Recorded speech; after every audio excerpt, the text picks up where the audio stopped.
చంద్రబాబు నాయుడు గారు super six అని హామీలు ఇచ్చారు కదా! చాలా. చాలా లేట్ అవుతా ఉంది అమలు చేయడానికి. ఏమనుకుంటున్నారు మహిళలు మొత్తం గూడా? వ్యతిరేకత ఏమైనా ఉందా? లేకపోతే ఒక్కొక్కటిగా ఇస్తారని చెప్పి అనుకుంటున్నారా? ఏమో ఎప్పుడెత్తారో అయ్యి అంటారు, ఇయ్యి అంటారు. ఏది ఇచ్చింది లేదు, ఏమీ లేదు, చేసింది లేదు. నాకైతే ఇంతవరకు పింఛను కూడా లేదు. పింఛను. 20 సంవత్సరాల నుంచి ఎంత మీ పింఛను. వయసెంత? నాకు 45 ఉంటాయి. 45. 45కి పెన్షన్ రాదుగా? మా ఆయన చచ్చిపోయాడు. ఆహా! ఓకే. ఇంతకుముందు పెట్టుకోలేదా జగన్ టైంలో? పెట్టుకున్నా అది ఓట్ల ఎలక్షన్ మూమెంట్లో ఇప్పుడు పెట్టమమ్మా అన్నారు. ఆ! పెట్టుకుంటానికి కుదరలేదు అప్లికేషన్. అంటే అది కొద్దిగా బాధగా అనిపిస్తుంది మీకైతే. అంటే సంవత్సరం అయినా గానీ ఇంకా అప్లికేషన్‌లు పెట్టలేదు కొత్త పెన్షన్‌కి అని చెప్పి మీరు కొద్దిగా ఇబ్బంది పడుతున్నారు. 20 సంవత్సరాల నుంచి మా పిల్లలు చిన్నప్పుడు చనిపోయాడు మా ఆయన. 20 సంవత్సరాల నుంచి పెంచలేదంటే ఎంతో చూడు. 20 సంవత్సరాల నుంచి అంటే ఇప్పుడు 25 2005 నుంచి లేదు మీకైతే. లేదు ఎన్టీఆర్ ఉన్నప్పటి నుంచి ఆ! అప్పుడు మూమెంట్లో చచ్చిపోయాడు. అప్పటి నుంచి ఏం లేదు. అంటే మీ దగ్గర అన్ని డాక్యుమెంట్లు ఉన్నాయా? ఉన్నాయి. డాక్యుమెంట్లు ఉన్నాయి. కాకపోతే శాంక్షన్ కాలా మీకు ఇప్పటిదాకా పెన్షన్. కావాల తిరిగాను కానీ ఎవరు చేయలే. జగన్ జైలా, చంద్రబాబు జైలా, రాజశేఖర రెడ్డి జైలా, ఎవరు జైలా. ఎత్తడనుకున్నాను తిరిగాను ఆయన దిగిపోయాడు. మధ్యలో ఈ కరోనా ఒకటి ఆగిపోయింది. షాపులు ఉండవు కదా, ఇంకేం చేస్తా ఎవరిని అడిగినా గానీ ఇప్పుడు కాదమ్మా ఇప్పుడు కాదు ఏదో ఒకటి ఉంటే ఒకటి లేదని ఏదో ఒకటి వంక చెబుతున్నారు. పిల్లలు ఏం చేస్తా ఉన్నారమ్మా? చదువుకుంటున్నారు. చదువుకుంటున్నారు. ఏం చదువుకుంటున్నారు? 9 ఒకళ్ళు. డబ్బులు పడ్డాయా మొన్న తల్లికి వందనం? ఇంకా పడలే. ఇంకా పడలేదు. డబ్బులు వేసామని చెప్పి అంటున్నారు. ఏం పడలా ఇంకా? మాకు రాలే మరి. ఇంకా రాలా.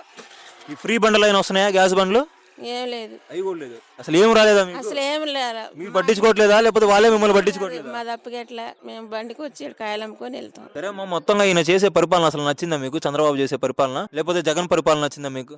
జగన్ పరిపాలనే బాగుంది. ఎందుకు అది బాగుంది? అన్ని అనుకూలంగా టయానికి ఏది ఉంటే అది కావాలంటే ఇచ్చేవాడు. ఇప్పుడు నాకంటే అన్ని సరిగా అందుబాటులో లేక అది కుదరలేదు. వచ్చే వాళ్ళకి వచ్చినాయిగా అట్లా నాకు కూడా వస్తాయేమనుకున్నా ఆయన దిగిపోయాడు. ఇప్పుడు ఈయన వస్తే మరి ఈయన పరిపాలన వచ్చిద్దో రాదో. మరి జగన్ అన్ని ఇచ్చిన తర్వాత మరి ఎందుకు ఓడిపోయినట్టు ఆయన? ఎందుకంటే ఏం చేస్తాం అందరూ జగన్ కి వేస్తున్నాం అన్నారు, మోసం చేశారు తీసుకొని. మోసం చేశారంట. ఆ, జగన్ ఏమో నాకే ఓట్లేశారు కాకపోతే ఏదో ఒకటి జరిగిందని చెప్పి అంటున్నాడు కదా. ఏం జరిగిందో పాపం అంతా దేవుడికి ఎరుగా. సరే ఇప్పుడు ఈ ఫ్రీ బస్ అంటున్నారు. ఫ్రీ బస్సు సంవత్సరం అయింది కదా, ఇంకా అమలు కాలేదు. రాలే మరి ఎప్పుడు వేస్తారు ఆగస్టు 15 అంటున్నారు. మరి అప్పుడైనా ఇద్దంటావా? తెలీదు ఆయన అదృష్టం. నీకు కావాలా మరి ఫ్రీ బస్సు? మరి ఉంటే మంచిదే కదా. ఉంటే మంచిదేనా? సరే మొత్తంగా అయితే జగన్ పరిపాలనే బాగుందంటావు.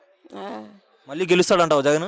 గెలుస్తాడని అంటున్నారు మరి. చంద్రబాబు అయితే వద్దు. వద్దంటే ఏమో ఇప్పుడు నేను ఒకదాని ఏముంది, ఆ. నలుగురు అయితే అంటే నీకు ఉంది కదా ఇప్పుడు ఈయన పరిపాలన బాగలేదని చెప్పన్నావు. ఏం చేయాలి నీకు ఇప్పుడు ఈయన బాగుండాలంటే? నాకు బాగుండాలంటే మాకు ఉంటాకి ఇల్లు లేదు, అద్దెకే ఉంటున్నాం, ఉమ్. పెన్షన్ లేదు. ఉమ్. మొన్నే రేషన్ కార్డుకి కూడా పెట్టుకున్నా. ఆ. అది ఏం లేదు. ఏమీ లేకుండా ఎట్టా వస్తాయి మరి నీకు పథకాలు? ఆ? ఏం లేవు మరి ఏం చేస్తాం. ఏం లేవనే ఒకటి ఉండి ఒకటి లేక తిరిగి తిరిగి అప్పుడు దాకా ఎవరు ఏ పని చేయలే. ఎన్నిసార్లు వెళ్ళా అప్లికేషన్ పెట్టాను, వస్తాయి అన్నా రాలేదు. మొత్తంగా అయితే నీకు జగన్ పరిపాలనే బాగుంది. మళ్ళీ జగన్ రావాలని చెప్పి కోరుకుంటున్నావు అంతేనా? అంతే.